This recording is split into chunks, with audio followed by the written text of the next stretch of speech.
Bueno, les cuento que en propiedad horizontal, antes del nuevo Código Civil y Comercial, tenía una ley especial, que era la ley 13.512. Esta fue una ley que entró en vigencia en el año 1948, tenía un articulado bastante reducido, eran solo 18 artículos. Nunca en toda la ley, en todo su articulado, se hablaba de la propiedad horizontal como un derecho real. La ley siempre hablaba de dominio o de condominio. ¿Sí? Cuando hablaba sobre las partes privativas, hablaba de propietarios y de dominio, y cuando hablaba sobre las partes comunes, hablaba de condominio y copropietarios. Discutió mucho tiempo si la propiedad horizontal en ese contexto era un derecho real autónomo o si en verdad era un dominio o y digo bien, un dominio integrado con un condominio. ¿Sí? Yo diría, las últimas décadas, había un consenso en cuanto a que la propiedad horizontal era un derecho real autónomo. El segundo debate que generaba la aplicación de la ley era sobre si el consorcio de copropietarios era una persona jurídica distinta de los integrantes o si en verdad el consorcio no era persona jurídica, ¿no? Sabemos las sustanciales diferencias que hay entre calificar o no a un sujeto como persona jurídica, porque por supuesto que las responsabilidades en ese caso eh, correrían por cuenta del consorcio si asumimos que es persona jurídica o por cuenta de los propietarios si asumimos que no lo es. También había un consenso marcado, diría yo, en el último tiempo en cuanto a que eh, el consorcio es persona jurídica. ¿Sí? Todo lo que vamos a ver en materia de propiedad horizontal es esencialmente producto de la normatización de los criterios doctrinales y judiciales que se habían elaborado durante la vigencia de la ley 13.512, más las cuestiones prácticas que el legislador estimó oportunas introducir al código. ¿Sí? Como concepto, el artículo 2037 nos dice que la propiedad horizontal es el derecho real que se ejerce sobre un inmueble propio y que otorga a su titular facultades de uso, goce y disposición jurídica y material que se ejercen sobre partes privativas y sobre partes comunes de un edificio, de conformidad con lo que establece este título y el respectivo reglamento de propiedad horizontal. ¿Sí? Eh, eh, Bueno, aquellos que viven en edificios saben un poquito que está definiendo la propia ley, ¿no? En ese edificio tenemos la estructura edilicia en sí misma. Si, digamos, podríamos decir, hay un edificio como conjunto, como bloque, y además hay departamentos. ¿Sí? Se discutía también en la 13512 si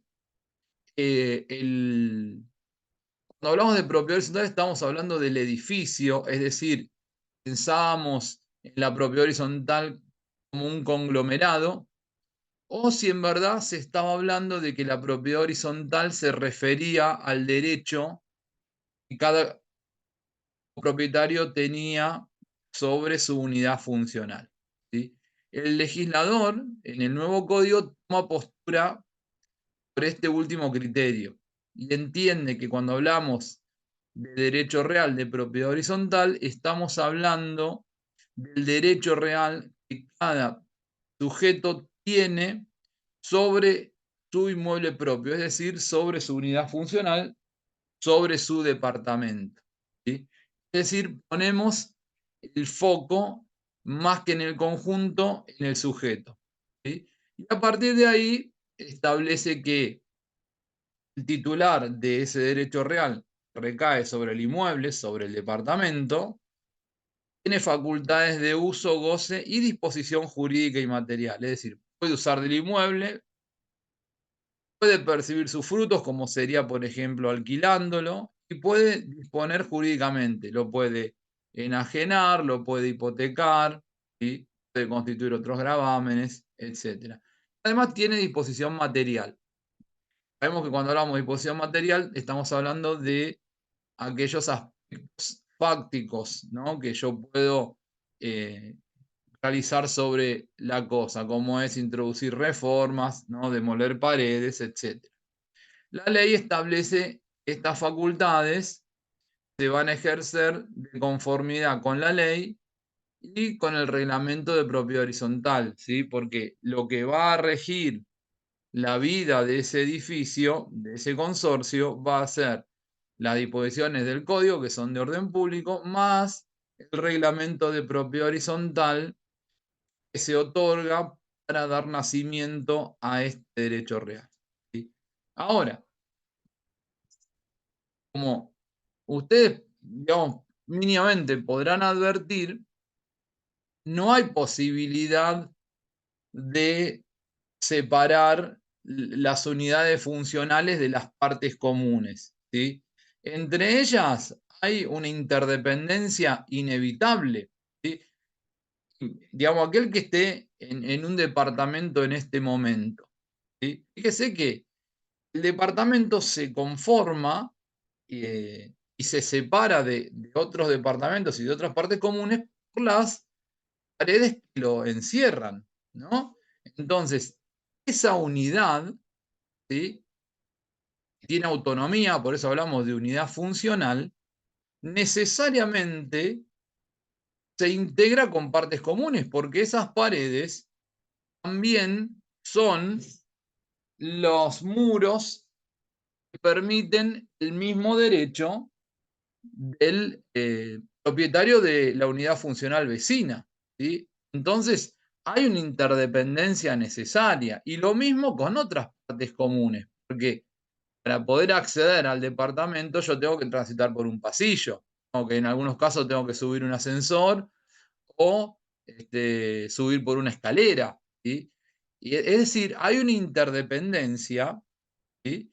Que no puede nunca ser alterada por una razón, yo diría, natural, más jurídica, ¿sí? Por eso es que la última parte, 2037, dice que las diversas partes del inmueble, es decir, las partes comunes y las partes privativas, así como las facultades que sobre ellas se tienen, son interdependientes y conforman un todo no escindible. Y yo no puedo separar las partes comunes necesarias de las partes privativas, ¿sí?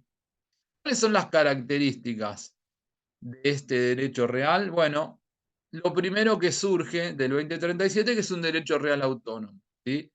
El código pone fin a la discusión sobre si la propiedad horizontal es un dominio integrado con un condominio o si es un derecho real sui generis, ¿sí? Deja en claro que estamos frente a un derecho real autónomo, ¿sí?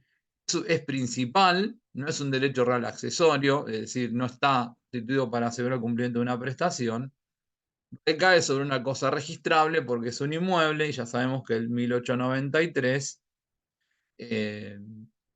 establece que los inmuebles, los derechos reales sobre los inmuebles deben inscribirse en el registro, ¿sí? Es un derecho que recae sobre cosa total o parcialmente propia, ¿sí? Porque eh,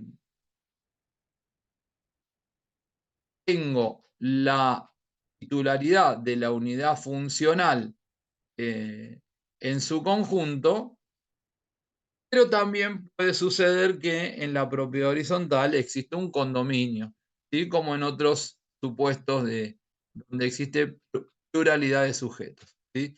Y es un derecho real que por supuesto, perdón, se ejerce por la posesión porque en este supuesto, en este caso, el titular para convertirse en propietario necesita del título suficiente y el modo suficiente del que nos habla el artículo 1892 del Código. ¿Sí? Profe, una Sí, consulta. ¿El sí, condominio se daría cuando son varios titulares de una sola unidad? claro, exacto, Listo. exacto.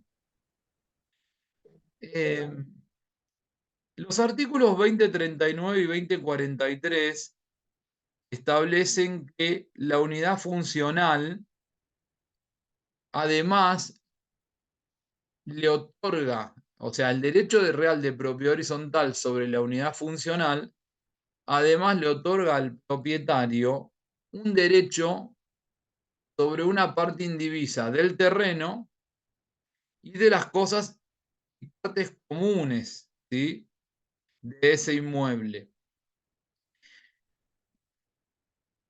Es decir, cuando yo enajeno una unidad funcional, o cuando yo adquiero una unidad funcional, estoy transmitiendo o estoy adquiriendo, además del derecho real sobre la unidad funcional, también estoy adquiriendo el derecho sobre las partes indivisas, ¿sí?, en las cosas comunes, ¿sí? Porque eh, es, como decíamos, de acuerdo al 2037, es inescindible, o sea, no es posible que exista un edificio si ese edificio no está sentado sobre el terreno, ¿sí? Es decir, sobre estas partes comunes hay una copropiedad, ¿sí?, podríamos decir un condominio, entre los copropietarios o entre los propietarios de las unidades funcionales, ¿sí? Esto quizás, digamos, en el ejercicio del derecho real, quizás no se perciba tan claro, pero imaginen poner dos hipótesis. Imaginen que se produce un resquebrajamiento de algún cimiento de ese edificio, que, por supuesto, para mantener su estructura estable necesita ser reparado, ¿sí? Ahí es donde puede verificarse con toda claridad la copropiedad sobre esas partes indivisas, porque los que son propietarios de cada unidad funcional de ese edificio van a tener que contribuir en proporción al valor de su unidad funcional a la reparación de esta columna o de esta, eh, no me sale la palabra, ahora se me fue la cabeza, o de esta estructura tan necesaria para la solvencia del edificio, ¿sí? También miren, pensemos un supuesto ya, digamos, de consecuencias o de características más graves, ¿no? Se produce un incendio o un terremoto o algún supuesto de algún acontecimiento extraordinario que eh, destruye por completo el edificio, ¿sí? Los copropietarios, según el código, tienen derecho a los restos de ese edificio, ¿sí? Y esos restos eh, se van a distribuir entre los copropietarios también en proporción al valor de de sus unidades funcionales. Ahí es donde también podemos ver con claridad qué implicancias prácticas tiene esta definición de los artículos 2039 y 2043 cuando nos dicen el copropietario, perdón, que el titular de la unidad funcional tiene también un derecho a la parte indivisa, ¿sí? Bueno, ahora iba a hacer una mención sobre partes indivisas, perdón, sobre partes comunes, pero tienen que vamos a cambiar de diapositiva y creo que va a servir mejor para ilustrar lo que yo les quería transmitir. Decíamos que la propiedad horizontal conviven o coexisten partes privativas con partes comunes, ¿sí? Las partes privativas son aquellas que pertenecen, ¿sí?, en propiedad, bajo la figura del derecho real de propiedad horizontal, al titular de la unidad funcional, ¿sí? Eh, De todas maneras, las partes privativas no son únicamente eh, edificios, perdón, departamentos, porque también pueden ser cocheras, puede haber bauleras, ¿sí? Pueden haber otras especies de partes privativas, ¿sí? La ley establece algunas reglas para estas partes privativas. La primera dice que deben tener independencia funcional y comunicación con la vía pública, directamente o por un pasaje común.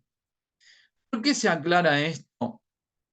Bueno, porque cuando en vigencia de la ley 13.512, el artículo primero de la ley decía que en la propiedad horizontal el acceso al edificio se hacía por una entrada común, ¿no? Entonces, la ley partía quizás de la concepción más clásica, que era aquel edificio, ¿no? Donde yo ingreso por la puerta que está en la planta baja. Pero con el tiempo se empezaron a ver otras manifestaciones de propiedad horizontal, los que conocemos habitualmente como dúplex o triplex. ¿Saben de qué estoy hablando cuando digo esto? ¿Sí? Que en realidad uno los ve en la, digamos, cuando camina por la calle, uno los ve y parecen eh, parcelas autónomas, ¿no? Muchas veces, o por lo menos ve, vistos desde afuera o desde el frente, son dos o tres departamentos en donde cada uno tiene su entrada, o cada uno, su entrada, digamos, para las personas, o cada uno tiene la entrada al garage. ¿Sí? ¿Se imaginan cuál es el supuesto que estoy describiendo? ¿Se entiende esto? Pero acá, si lo analizábamos en función de lo que decía el artículo primero de la ley 13.512, no había una entrada común. Había una entrada independiente para cada unidad funcional. Entonces, bueno, algunos decían, no se está cumpliendo con el artículo primero de la 13.512, entonces, qué sé yo, hay que ver si un municipio puede aprobar un plano de subdivisión en estas condiciones. Después salió con el tiempo un decreto reglamentario que se encargó de aclarar que eh, los edificios sometidos a propiedad horizontal permitían o bien una entrada común o entradas independientes, ¿no? El 2039 recoge toda esta interpretación que se había hecho previamente y ahora aclara, ¿no? Las unidades funcionales pueden tener entradas independientes y no necesariamente por un pasaje común, ¿sí? Es importante también que quede claro las facultades de uso, goce y disposición jurídica y material. La ley, por supuesto, que va a establecer cuáles son estas facultades, pero básicamente lo va a hacer desde un plano general, ¿no? Y va a considerar siempre dos o tres circunstancias. La primera, las facultades de disposición material, sobre todo que son las que más están en juego aquí, las facultades de disposición material no afecten el ejercicio del mismo derecho para el resto de los propietarios de las unidades funcionales, ¿sí? La segunda cuestión tiene que ver con que estas facultades de disposición material no infrinjan superficies ni porcentuales del resto de los copropietarios, porque habitualmente, o sea, no habitualmente, en los reglamentos, el artículo, si mal no recuerdo, 2056 del código dice que debe estipularse cuáles son las medidas y superficies de las partes comunes y de las partes privativas, ¿no? Porque esa superficie delimita hasta dónde cada copropietario puede ejercer estos actos de disposición material. ¿Qué significa? Y que yo no puedo ampliar las superficies en la propiedad horizontal. Si mi unidad funcional tiene 40 metros cuadrados, y yo puedo internamente demoler paredes, ¿no? Por ejemplo, un matrimonio con 2 hijos, donde tenían un departamento con una habitación matrimonial y 2 habitaciones para cada uno de sus hijos. Los hijos crecieron, el matrimonio, bueno, está viviendo ya sin los hijos, se van, ¿no? Se casan, o bueno, compran sus viviendas o alquilan sus propias viviendas. Entonces dicen, bueno, estos espacios podemos ampliarlos y pueden demoler paredes. Internamente no hay problema. Ahora, supongamos, pensemos otro supuesto.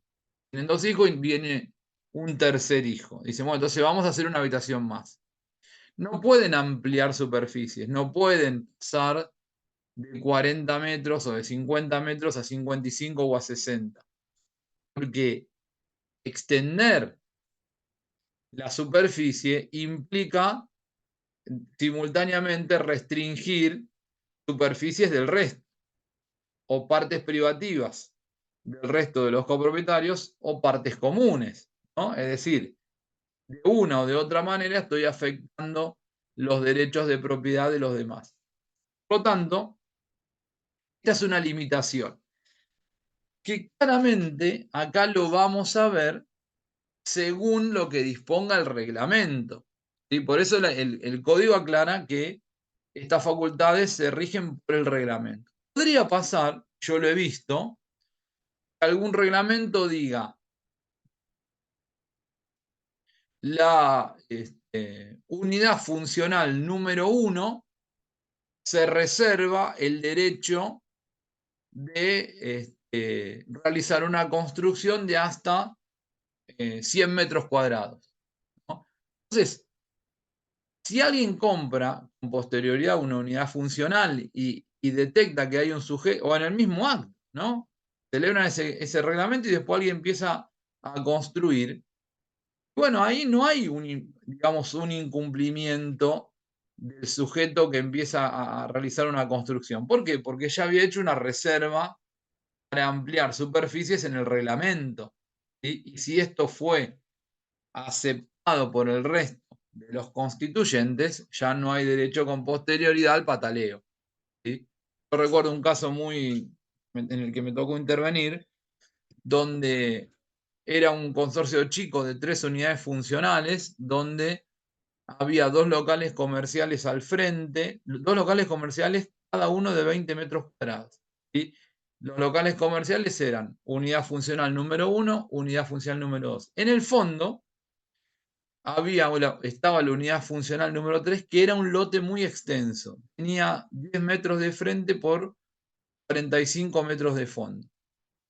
Cuando este lote no tenía construcciones. Ahora, cuando se había otorgado el reglamento, el constituyente había establecido que el titular de la unidad funcional número 3, es decir, de este lote, yo le digo lote para que ustedes identifiquen que estamos hablando de un terreno baldío. El titular de la unidad funcional número 3 se reserva el derecho de construir o de realizar una vivienda de hasta 90 metros cuadrados.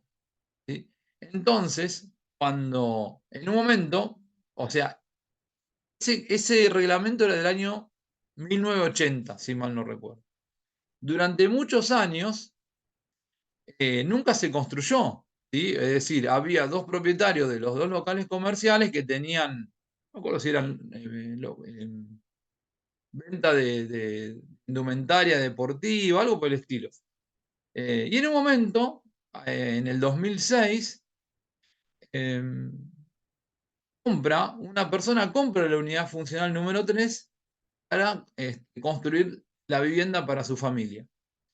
Empieza la construcción y los otros 2 copropietarios se presentan ante el gobierno de la ciudad y le hacen una denuncia por comenzar la construcción en violación al reglamento, porque invocando que no podían hacer construcciones sin la conformidad del resto.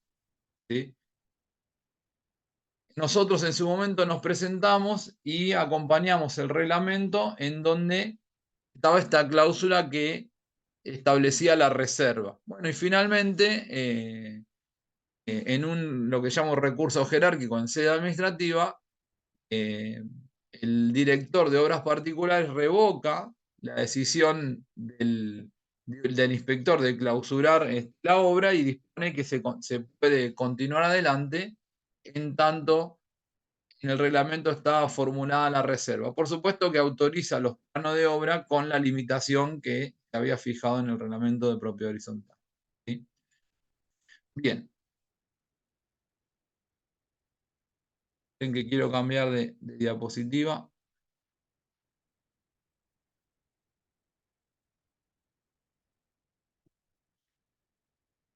¿Qué sucede con las partes comunes? No todas las partes comunes tienen las mismas, yo diría, la misma importancia, o la misma gravitación. Hay algunas partes comunes que son más gravitantes que otras y donde hay un interés mayor digamos, la forma en que están reglamentadas. Hay mayor rigurosidad. ¿Sí? Hay dos elementos que se tienen especialmente en cuenta al hablar de partes comunes, que son el análisis de si son partes comunes de uso indispensable. ¿Sí? ¿Se imaginan cuál es una parte común de uso indispensable en un consorcio? Y una parte común que no es de uso indispensable. ¿Les viene a la mente alguna hipótesis? Un pasillo, profe, A una ver, entrada. una entrada, ¿por qué? De Una uso. escalera. Una escalera. Y claro, porque si no hubiera, si no fuese de uso, si no estuviera la escalera, no puedo acceder al departamento, ¿no? Entonces, claro, la escalera es absolutamente de uso indispensable. Salvo que, por ejemplo, yo estuviera en planta baja, ¿no? Entonces, si yo estoy en planta baja y, por ejemplo, en los pisos superiores no hay otra parte común que sea de uso indispensable para mí, podríamos interpretar que no. ¿Sí? Hay que analizar el caso. Pero bueno, como regla las escaleras son de uso indispensable, los ascensores también. ¿Sí?